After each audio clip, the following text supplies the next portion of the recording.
Hello, everybody. I'm Clay Hunnicutt, president of Big Loud Records. Thanks for coming to the very first panel of CRS 50. We're excited to have you here. Thanks for joining us. To my immediate right is, if you don't know her, you should. We actually like to poke fun at each other, so this should be a good panel. VP of Promotion for Big Loud, Stacy Blythe. Whoop, whoop. Hi. I have over-under. She's going to win the award on Friday night at the New Faces show. What do y'all think? Your breath. Yeah, there we go. There we go. And then down to the further right is Steve Stewart. So this is a time management panel, so I'm going to take the time to introduce Steve, and we're going to use this as an example of everything that's going on in our world. Steve, down here, just moved to Orlando in July 2018 from Chicago, where he was program director at WEBG Big 95.5. He's now the director of programming operations for Cox Media Group in Orlando, 7 stations, including country, WWKA, directly programs WWKA on a day-to-day operations basis, host of the nationally syndicated live country show The Road with United Stations Radio Networks, producer of the weekly Street Mix show on CHR WPYO Power 95.3 Orlando, married to his wife Molly, lovely lady by the way. Molly does voiceover work for various stations, is a freelance voiceover person. She's for hire, by the way. Got it. There's the plug. Caroline, 10, plays soccer, takes horse riding and voice lessons. Steven, 6, plays baseball, takes horse riding, and is in the Cub Scouts. In Steve's free time, what is left of it, he loves bike riding, going to theme parks with the family, and seeing live shows of all formats. Steve Stewart, everybody. So, that is, I say that in jest a little bit just because that's a great example of everything that everybody in this room is going through every day.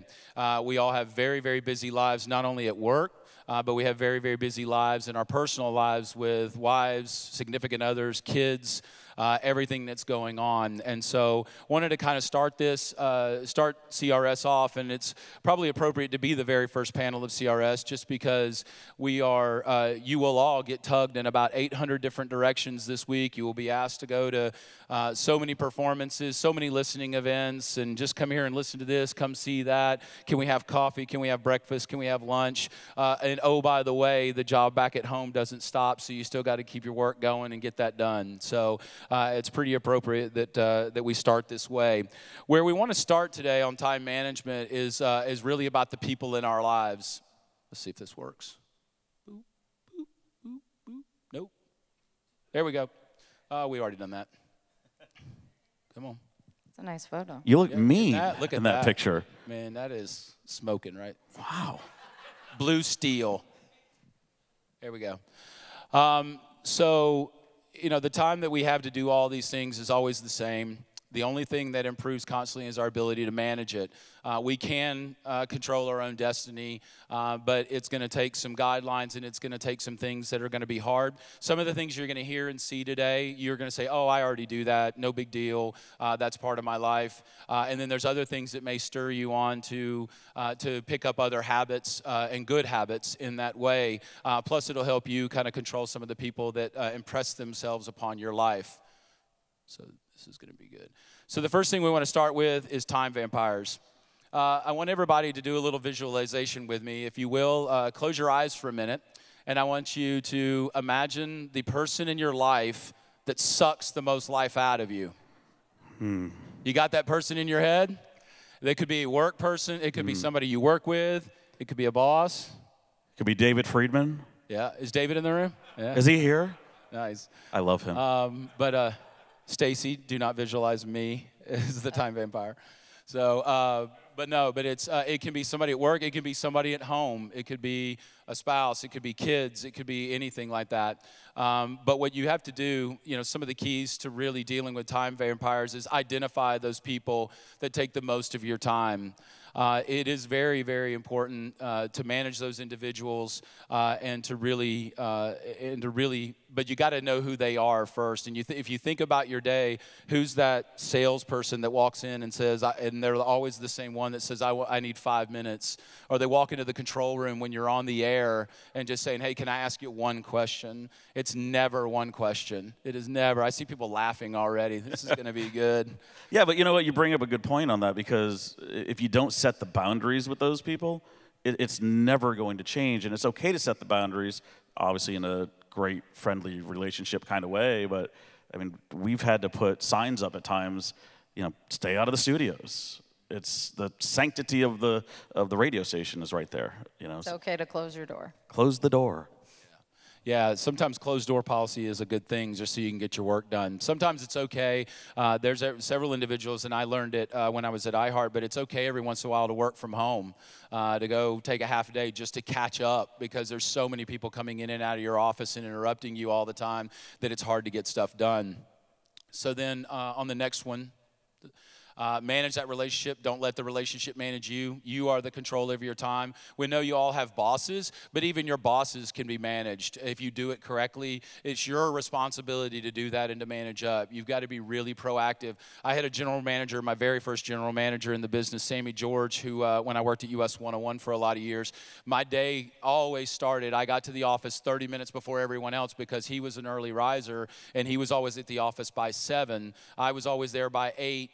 So that I could get 30 minutes with him just to talk about the things he wanted to talk about. And then I could add things to my to-do list, which we'll get to later, or other things. But what it did is it cleared that out with having to really stop my day, or him to come in at 10 o'clock when I am in mid-flow on everything I'm doing, and to really, so I got reset with him because he's the boss, and we just got caught up on general things. And Stacy and I do that a lot, where we get caught up and just talk about what's the day's work look like, what's important, where does she need me to, to impact her day, and vice versa. So we do talk a lot about that. You talked about managing up too, and one of the things that, do you remember the Franklin Covey days? I don't know if anybody ever had a Franklin Covey or went through any of those courses. I didn't know anything about Franklin Covey, and this is before we had, Outlook calendar and all that cool stuff that we have now. And I couldn't figure out how to get on my boss's schedule. And finally, I just asked him, I said, can you just teach me how you're doing time management so I can see if I can fit how I do it into your world? And then we were perfect after that. But, until you find out how your boss operates, you might be lost forever, continually fighting the system to try to schedule time, or maybe the time goes too long, all those things like that. So looking for those cues from your boss. And I think in a totally different regard, you can be your own time vampire, by not really having an organizational flow and by letting that outside stuff in. Yeah, for sure. So when we talked about it a minute ago, nothing ever takes just 1 minute of your time. Make sure if there's broader conversations that need to happen, make sure that you schedule that time in your day. And then when you're, and just because it's urgent to them doesn't mean that it has to be urgent to you. I've seen that sign in people's offices before, where just because they come in with their hair on fire and they need an answer right now and that kind of stuff doesn't mean you have to drop what you're doing to go through that and to make sure you go through that. Let's see if this thing will keep clicking. And then if all else fails, come on, one more, baby. Oh, I didn't hit back. Wear garlic. So that's for the vampires in you. But it's, hey, if you don't take a shower 2 or 3 days, people might not hang out with you or not want to ask you questions. So you never know. The garlic does work. So there's some fundamentals that a combination of that people taught me over my years and that I read about, that I picked up tips along the way. And then there's things that I just tried to teach myself in time management. When I was at iHeart, I basically had 4 jobs as the executive vice president of programming for the 850 radio stations, the general manager of national programming platforms, which put on all the festivals. I was the iHeart Country brand manager that Rod Phillips now does so well for iHeart, and then also was the liaison for all the programming with the national sales department of iHeart. And so when you do that, you kind of have to learn how to manage yourself and manage people. So there's some real, some real basic commandments that I created in trying to go through that. and make sure that that I adhere to. But Clay, would you also say too that changing positions, and when you left iHeart, that you were able to recreate your own way of doing time management as well? Oh yeah, big time, because there's a difference in working for a company and then being one of the partners in the company. So, you know, when you're in a job and you have multiple bosses, everything is being thrust upon you. Sometimes you don't have a choice. You have to react to what is handed you. But there is a difference when I changed jobs to running a company and everything. The only person I can get mad about my schedule and my headaches is me. And my partners, and so but I am also conscious in not trying to give headaches to Stacy and the team. I know I do at times, but some of them are unavoidable. No. Huh? No. Stop it. Give me a break. You already got the gig. Don't worry about it. 13 Commandments of Time Management. So some basics. So one of the first things is don't wait till things become urgent or crisis. There are a lot of times when we work through things is, you'll kind of say, oh, that's not really important. That's not urgent right now. I don't have to do that right now. If you wait till every time that it does, you're going to be in big trouble, because then they're going to all back up. And we also learn every day that we get sideswiped by all kinds of stuff, especially on the label side. Artists will throw hand grenades in the room and blow your day up. You'll have, whether it's program directors or general managers, or a part-timer will wreck the van, So many times that's happened. Yeah. God. Yeah. But, I think that one of the keys to this, though, as well, is, working fast, working through those problems fast, but also making sure that the other stuff that you do on a daily basis at certain times of the day, like, build that into your plan so that way it's always there, and, you also always have that to fall back on. Thanks to, hey, I got to move on. I got other things that are coming up.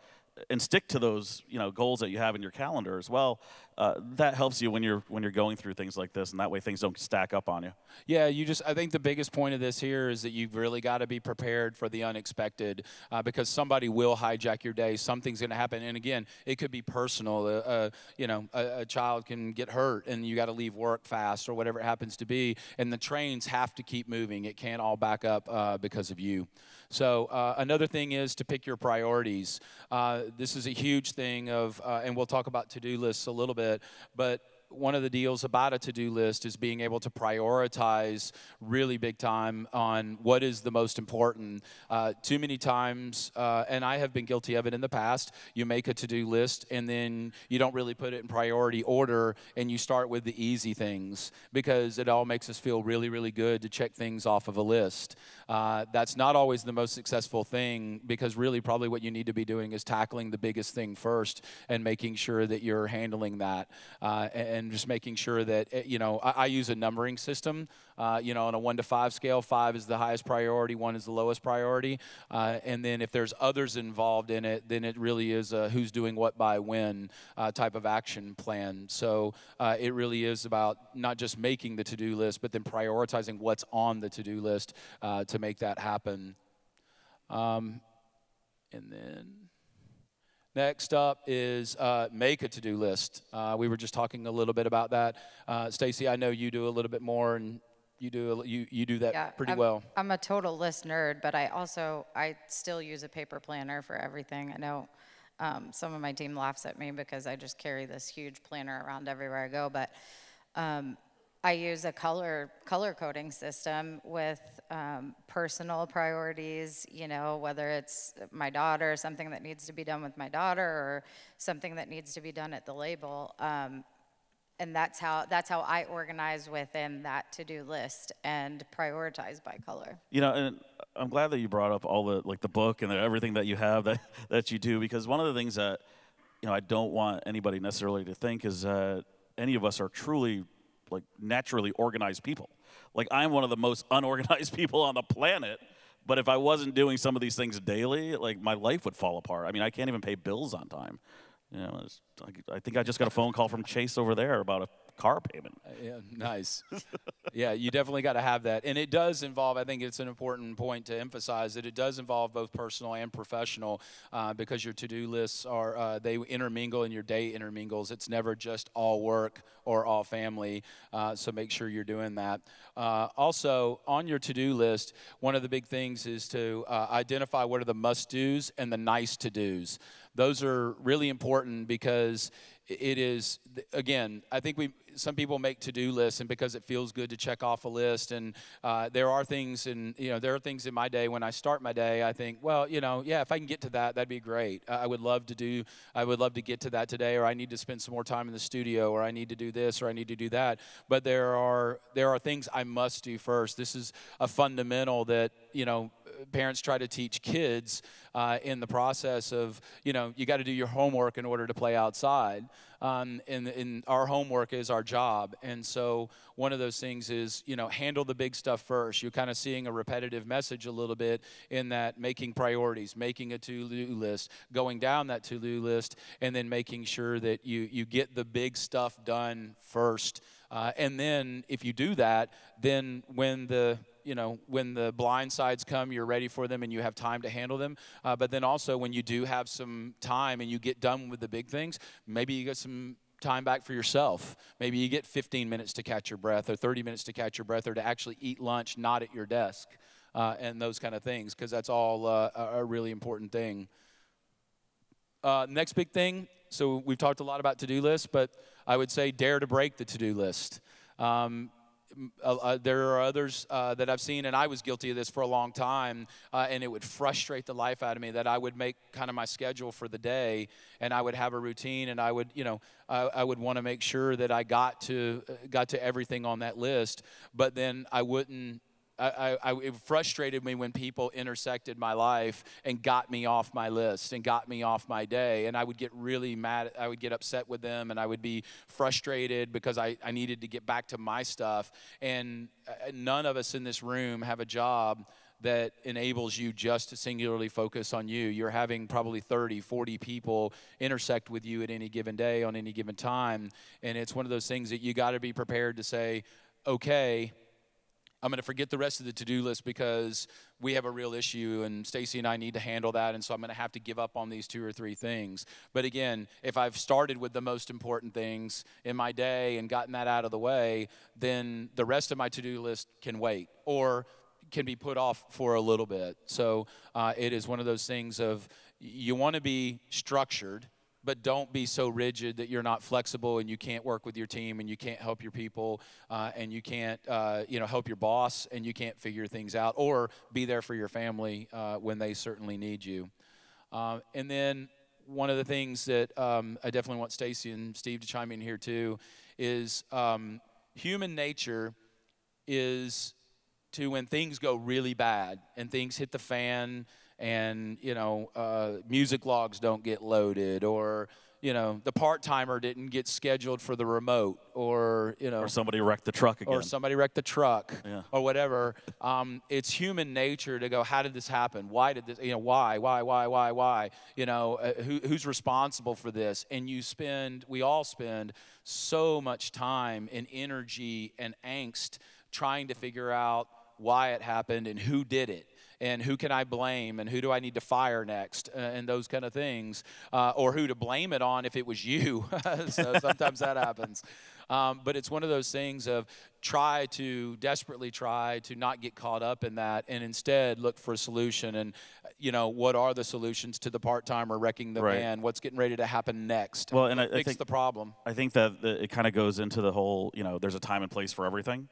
And while the problem is going on, that's not the time and place to cast blame and start firing people. I mean, there's going to be a time and place for that if necessary. But at that moment, especially for the types of people that are in this room, the leaders of their respective businesses, whatever it is that you do for the label side, the radio side, or whatever, you're the people that are providing the solutions to these problems in many cases. So, that is really, and by the way, that's a culture that I'm living in right now, which is it's fantastic of, hey, let's solve the problem first, and then we'll have a meeting later on to figure out what we're going to do about this person or whatever. Go back and learn from the mistakes later.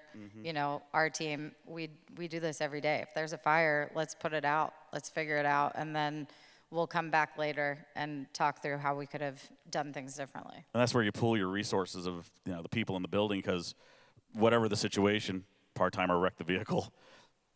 If it was the first time for me that had ever happened, I'm sure it wasn't the first time for everybody in the building. There was somebody in the building that's seen somebody wreck the vehicle. Okay, now we have to call this place. We've got to get it towed there. We've got to do all these things. Rely on the resources that are around you. You don't have all the answers. That's been probably the hardest lesson for me in my career, is to just go, I don't have all the answers. I need to find these answers from other people. Yeah, definitely. I think, in the next area on the 7th one is know when to quit and stop. And this goes two ways. One of them is know when something is not working. I used to have a former boss who said, I don't care how you go into a room, just know how to get out the back door. And what he meant by that was know when to quit, know when something is not working, and have an exit plan, have an exit strategy to that, because you can spend days, hours, weeks on something that is not going to work, and it's been proven, and it's just not going to happen. And so you've got to stop, and you've got to be able to sometimes take defeat, and you will learn from that typically more than you will from the victories. But it's when you're working in business and you're doing that and you're into something, and sometimes it's really hard for us because it's such a personal thing and it's something you created, and you just got to know when to quit and stop. Just like an air personality on the air, you got to know how to get into a break and how to get out of a break. So how do you do that in a situation that is not going well, and know when to quit? Also, you got to know when to quit with your bosses. I had a boss one time, and he said, look, I will argue and debate with you until I tell you to shut up and go do your job, and then I need you to shut up and go do your job. And it's like, but some people will keep going, and that was an incredible life lesson for me. It's like, okay, so he'll listen to me to a certain point, and then when he has had enough and he's called the play, I have to go run the play. And that's what it is, and that's what we get paid to do. The other thing is about knowing when to quit or stop for your personal life. Stacy and I talk a lot about this from our former lives and our former businesses, and a lot of the employees that work for us, they quit their jobs of what they were doing to come work at Big Loud. But we talk a lot about family first. We'll cover for each other. We always will. And it's one of those things that if you don't have those people around you, get those people around you, because you got to know when you can stop, because nobody humanly possible can work 24/7, 365 and not burn out, not flame out, and be good to the other employees that you work with or work for, or they answer to you. You're doing yourself and them a very, very big disservice. Yeah, and I think that's something we're going to talk about in a little bit, but it's okay to take that 30 minutes of time for yourself during a day, which is something that I'm horrible at. I told these guys at the beginning of the year, this is my New Year's resolution. I'm taking 30 minutes of me time a day.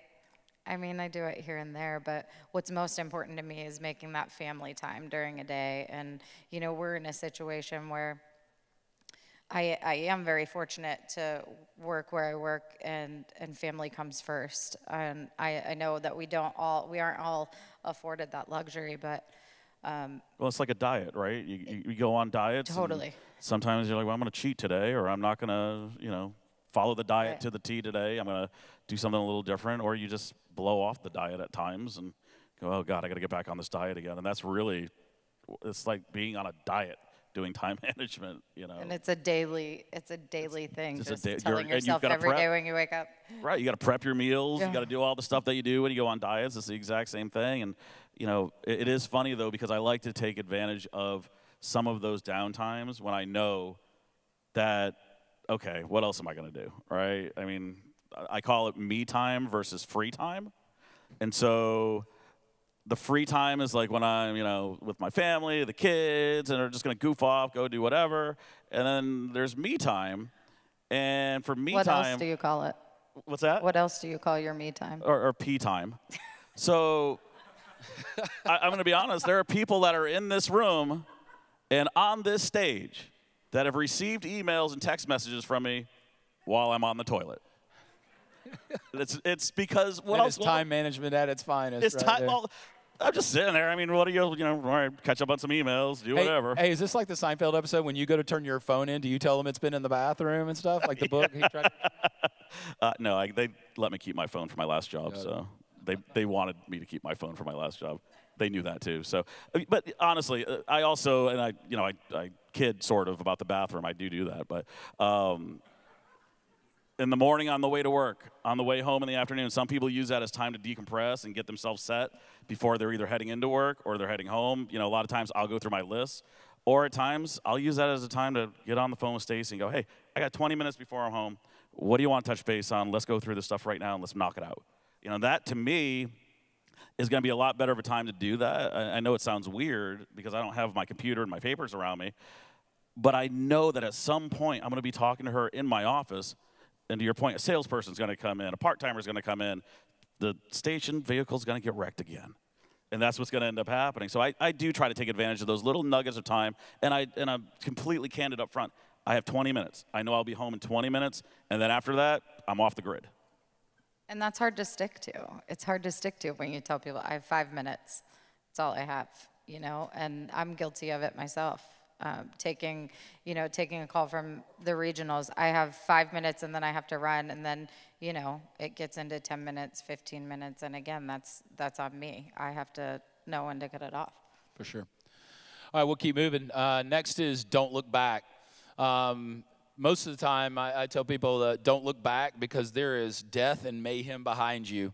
We're like a boat in the water. We create a wake in the water, and there are ripples that go out, and it does you no good unless you're just looking back for nostalgic reasons and fondly. That's fine, but you can't keep second guessing yourself and keep looking back and thinking about, man, what if I'd have done that, or what if I'd have done this? You've got to keep moving forward. Look to the future. Look forward. Don't look back. Nothing. You gain.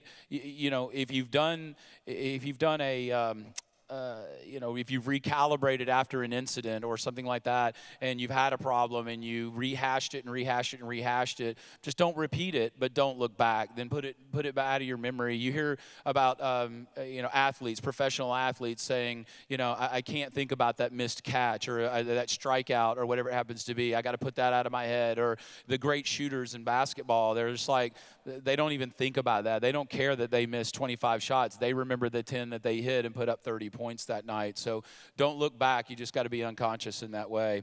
Another one is if you delegate things, assume that they may not come out like you wanted them to. We can definitely hope for the best, but you should plan for the worst always. But you're going to delegate. Your people are going to get it wrong. You're going to make mistakes as well in the process, and you have to assume that they may not come out. So I think, it's about managing your own expectations of, is this going to get done right? Is it going to be correct? Is it going to be as good as you think it can possibly be? But you should assume that there are going to be hiccups. There are going to be problems. There are going to be things that don't come out like you want them to, and that doesn't mean that it's bad. It just means that it's different. And so just make sure that if you do delegate, and you should be delegating all the time, make sure you do that. But one key thing is to make sure is that in anything, have speed to action from you and your team. The faster you can get to things and hit them head on, get it done and move on, because there are 500 other things coming down the pike in this business and everything that we do. And you really got to let your team know about that speed too. I mean, the worst thing you can do is give somebody something to do without setting parameters on when this needs to be done, when you need it by, so on and so forth. And also making sure that you're, going back to the play calling, you're sending out the plays to the right players. I mean, if I had a salesperson doing a music log, I'm going to be going back and fixing it for days, But to your point, if you're going to delegate things out to people that they're probably going to make a mistake on this, make sure you've built your buffer for going back and fixing anything that they've made a mistake on. Also, you're going to have to teach them how to do it the right way. So that's all part of that. So when you're in a moment of speed to action, of having to get something done really fast, you're not going to have the salesperson do your music log. You're going to have your superstar MD do the music log, and then that's going to get done super fast. Or whether it's something that needs to be done for an emergency situation. Vehicle gets wrecked. I'm not going to go to the salesperson, hey, can I get a new vehicle? I'm going to go to the engineer and say, what do we do now? Where do we take this? Where, You know, they've been dealing with vehicles for a long time, so that's why we go to them. So speed to action, you also have to know who you're going to in those plays. For sure. Next up is no is also an answer. I have intersected with so many people in my career that they get bogged down, they get burned out of a job, they want to quit and everything else because they simply won't say no. They're great people. They get so much done, but at the same time, they're killing themselves doing that. And you got to be prepared to say no. No is an okay answer. I would always recommend that you say no, but I can do this, and no, but we could do that. Try to come up with alternatives, but no is okay to say. It is. I think I'm seeing faces in my head of people that quit this business just because they couldn't say no. They felt like they were letting people down, but it's okay. And again, it goes back to an earlier point of just because somebody else makes it urgent doesn't mean it's urgent to you. You've got other jobs and other things to do. So and be willing to take no for an answer too. I mean, I had a market president that told me one time, he's like, I'm 24/7, 7 days a week. You have to tell me when you don't want me to call you on Sunday afternoon. I mean, so if I didn't tell him, he would call me on Sunday afternoon.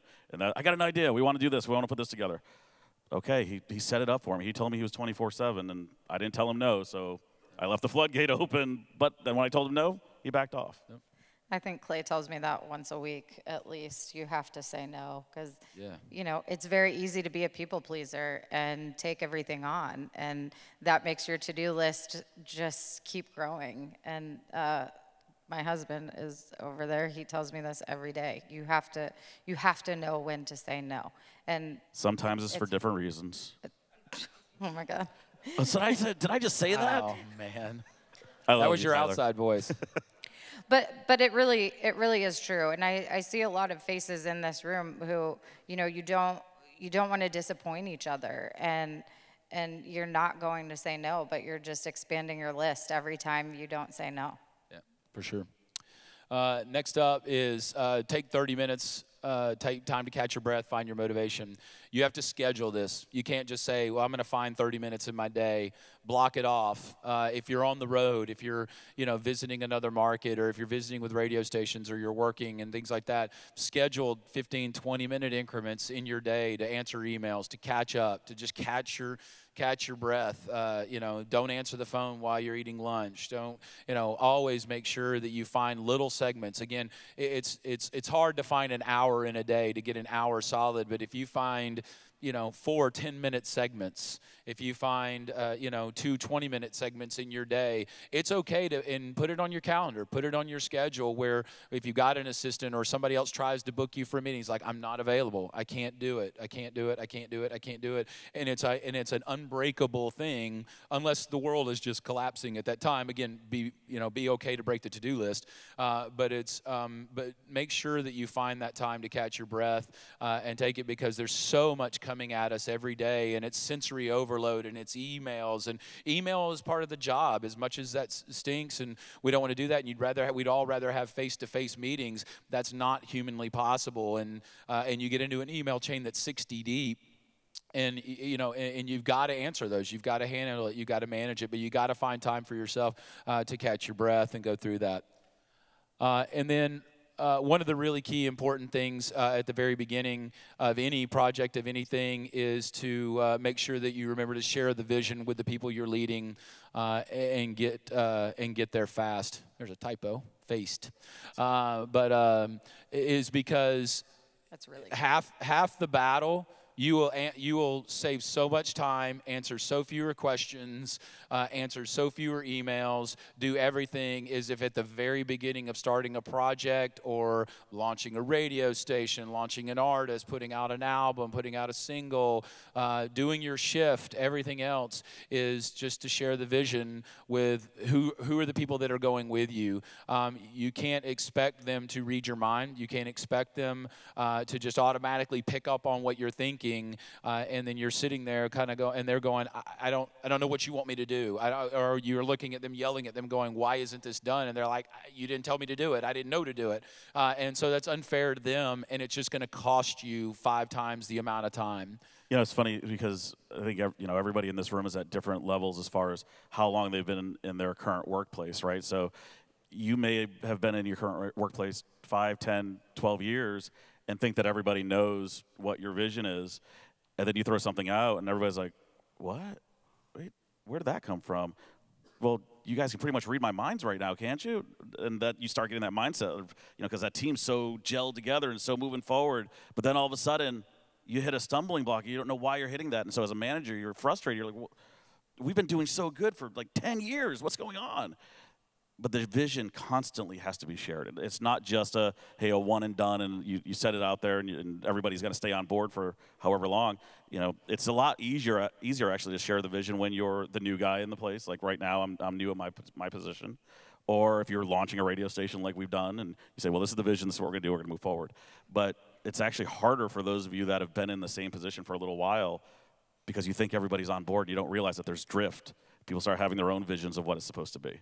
And you don't feel the need to be explicitly clear on what the vision actually is because you've been around those people for so long. Yeah, and the other part of the being around people as long is when you've done something 15 or 20 times together, you've done a promotion together for the same promotion for 10 years and things like that. We had that happen in Chattanooga one time. We'd been doing this same promotion with the Chattanooga Lookouts for 15 straight years, and then we had one go horribly wrong and horribly bad. And it's like, everybody's like, what happened? We've done this so many times. And it's like, yeah, but that doesn't mean everybody knows their role or remembers what it is, and you take things for granted that you shouldn't take for granted. So drop back, reset, just dot every I, cross every T, make sure everybody. And then you're also injecting new people into a scenario. You've hired a new promotions coordinator, you've hired a new marketing person or whatever, and they don't know, and everybody's looking at them going, how could you not know this? And so it's great. The last one is the big one. And contrary to what Marcia Braun said here, this is not a racist statement. So I want to make that clear. This will be the hardest thing of this entire presentation and for you to do. I got this term from Google, and it is a term used to have your email, your inbox empty every night when you go to bed. I heard some groans. I did. I heard it. I groaned too. Don't worry. Yeah. It's hard. It is Is that hard. where all of the emails from me are? Still in your inbox? Yeah. Okay. From the one from 2 weeks ago? Yeah. But it's one of those things where if you can master this, it will change your life. I promise. I promise. I promise if you try this. And it is because what you do into it is as emails come in, you answer them, you file them, and you file those answers. Your email is not a to-do box. It should not be your to-do box. You should have a to-do list beside you. Like when I'm sitting at my computer and my laptop and I'm going through my emails and things like that, if I need to remember to follow up on something, I write it down. Or if I need to do something, I write it down. Sometimes it's just 1 or 2 words just to trigger me that I need to follow up on this piece, or I need to ask Stacy something, or I need to talk to one of our lawyers about something, and that kind of thing. And it's not sitting in my inbox trying to remind me, because there are 400 other emails waiting right behind that one that are coming in very, very quickly, and you start losing things, and people go, yeah, but I search. And it's like, okay, you really don't. I mean, you can, yes, but at the same time, you deal with what's happening. I go back to an original point. You're starting to see this come full circle now, is you deal with things as they come in, and you file them, you save parts of the chain. If there's a long chain, then I go the extra step, and then I go into my email after that, after I've filed everything. And if I know an email chain went 30 deep, I go in and I delete 29 of them, and I keep the very last one. And because I can see the entire chain right there, why do I have to have 30 copies of this? And why is it filling up my inbox? And why have I got all this stuff everywhere and things like that? And plus, it's also, I read about it a little bit too before I started doing this, and it's a mental checkout for your brain, to where I've got it written down. I know what I have to do tomorrow.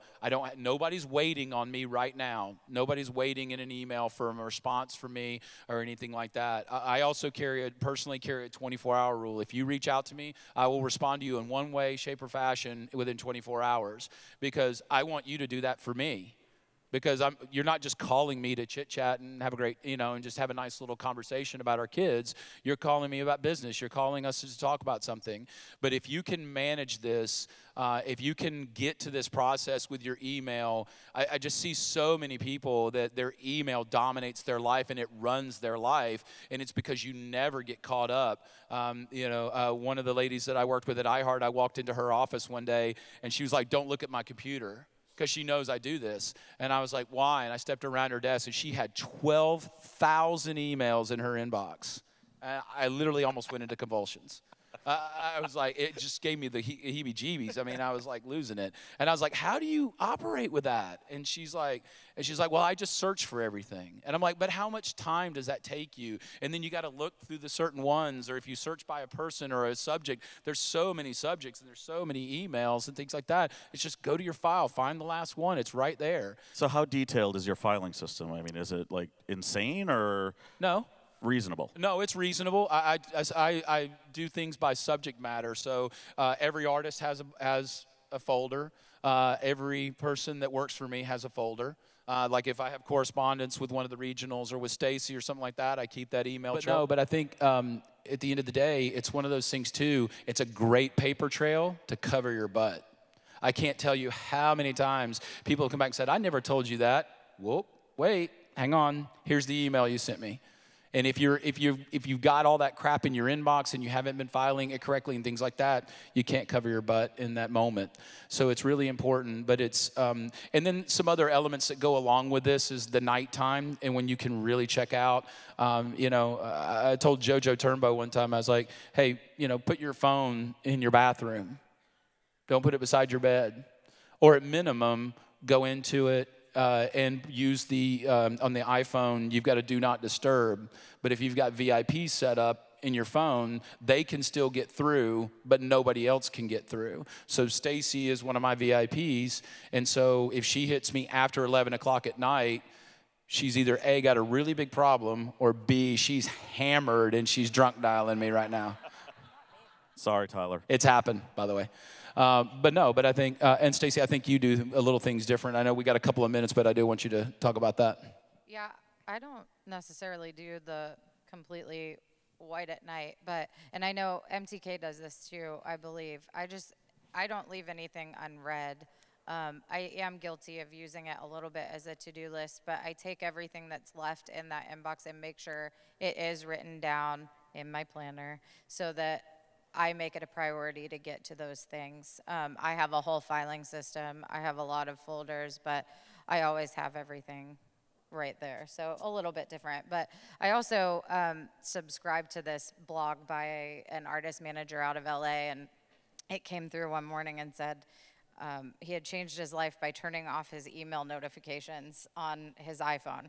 And so I was like, "Oh, okay, I'm going to try this and see what happens." It was a little scary. But it really has changed things for me because I have a purpose now where I open my phone and I deliberately go to my email and focus just on those things rather than getting the notification, dismissing it, and then it's still there in my inbox.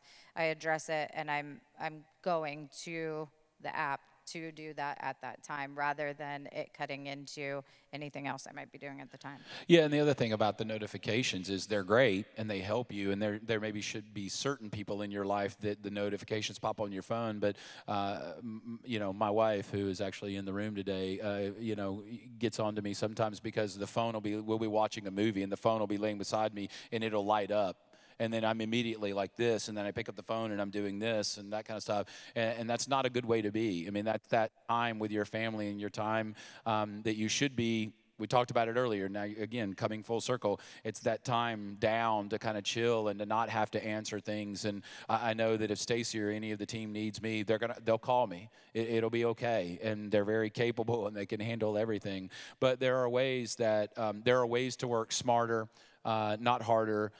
Don't let those things determine your life and those pieces, because it will monopolize your time, and everything is an instant gratification society where you got to answer now. You got to be on all the time. You got to be, and I think we've all learned, especially that you really don't have to be. You can be highly successful. You can be very engaged. You can do amazing things and still have some normalcy in your life and have some downtime. And that's what really this is all about, is the time management, because you are going to get pulled in about 8,000 different directions and have so many things intersect you that it's really, really important to get a hold of it. Again, I hope this has been a little bit helpful. Thank you to Steve and Stacy, because, you know, some of this you probably go, yeah, I do that, I do that, I do that. But hopefully there's been 2 or 3 things that you just picked up and said, you know what, I'm going to try that, or I need to do better at that. If we just reminded you to put something on your calendar and do that, then it's been worth this 50 minutes. So we appreciate everybody joining us. Thanks for coming in and sticking with us. We appreciate it.